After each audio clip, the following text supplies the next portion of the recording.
Friends இன்றைக்கி ஈஸியாக குயிக்காக சிம்பிளாக ஒரு பன்னீர் பட்டர் மசாலா செய்யலாம். ஆயில் கம்மியாக ஒரு பேன் எடுத்துக்கலாம்.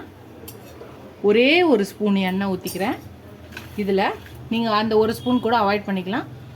ஒரு பெரிய 2 வெங்காயம், சின்னதாக இருந்தால் 3 போட்டுக்கோங்க.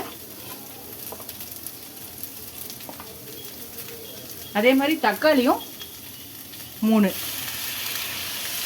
ஒரு சின்ன துண்டு இஞ்சி, ஒரு 4 பல்லு பூண்டு,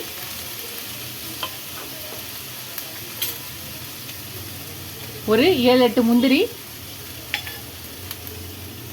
சோம்பு, கசகசா, பட்டை, லவங்கம், ஏலக்காய், நம்மளுக்கு ஹோல் ஸ்பைசஸ் போட்டுக்கலாம். இப்போ இது எல்லாத்தையும் நல்லா வதக்கிக்கலாம். இது நல்லா வதங்கட்டும். இது வதங்கிச்சு. இது ஆற வச்சு இது மிக்ஸி ஜாரில் போட்டு பேஸ்ட்டாக அரைச்சி எடுத்துக்கலாம். மறுபடியும் ஒரு பேன் வச்சுக்கலாம். இப்போ அதில் ஒரே ஒரு ஸ்பூனு எண்ணெய் ஊற்றிக்கலாம். இப்போ ஒரு டேபிள் ஸ்பூன் வந்து காஷ்மீரி சில்லி போடுறேன். இது காரம் இருக்காது. இதில் போட்டுக்கலாம். லைட்டாக இதை இந்த ஆயிலில் லைட்டாக பரட்டிட்டு, எண்ணெய் விரும்புகிறவங்க கொஞ்சம் ஆயில் தாராளமாக விட்டுக்கலாம். நான் கம்மியாக ஊற்றிக்கிறேன். இப்போ இதில் அரைச்ச பேஸ்ட்டை ஊற்றிடலாம். இதை கலக்கிக்கலாம். இப்போ இதில் ஒரு கிளாஸ் தண்ணி ஊற்றுறேன். இந்த மிக்ஸி ஜாரை கழுவி இதில் ஊற்றிக்கலாம். இப்போ இது நல்லா கொதிக்கிட்டோம்.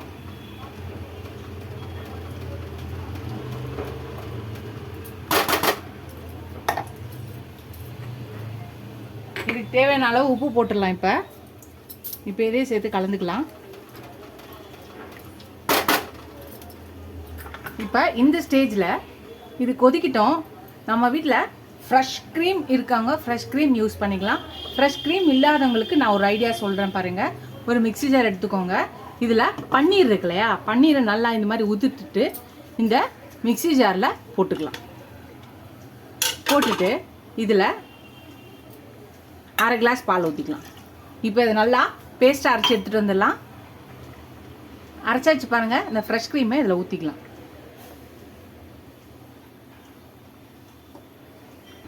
தயிர் ஒரு 2 ஸ்பூன். இப்போ எல்லாத்தையும் நல்லா மிக்ஸ் பண்ணலாம். ஃப்ரெஷ் க்ரீமு இல்லாதவங்க அந்த பன்னீரையும் பாலையும் அடித்து ஊற்றலாம். அதுதான் நல்லா மிக்ஸ் பண்ணியாச்சு. இது நல்லா கொதிக்கிட்டோம். லைட்டாக கொதிச்சிடுச்சு. இப்போ நம்ம கட் பண்ணி வச்சுருக்க பன்னீர்ஸை இதில் போட்டுக்கலாம். இதே மிக்ஸ் பண்ணிக்கலாம். சுகர் வேணுன்றவங்க இந்த டைமில் ஒரு ஸ்பூன் சுகர் போட்டுக்கலாம்.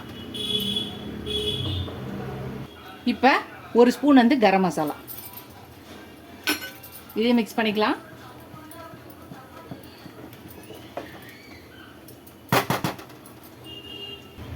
நல்லா கொதிச்சு வர ஸ்டேஜ். இப்போ பார்த்தீங்கன்னா கொஞ்சோண்டு வெந்தயக்கீரையை நல்லா இது மாதிரி கசக்கி போட்டுக்கலாம். கொஞ்சம் கொத்தமல்லியும் போட்டுக்கலாம். அவ்வளோதான்.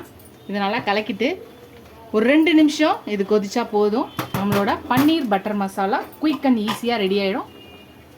ஃப்ரெண்ட்ஸ், அவ்வளோதான். நம்மளோட பன்னீர் பட்டர் மசாலா ரெடி ஆச்சு. ஆஃப் பண்ணிடலாம். அவ்வளோதான் ஃப்ரெண்ட்ஸ், நம்மளோட பன்னீர் பட்டர் மசாலா ரெடி ஆயிடுச்சு. இது நீங்கள்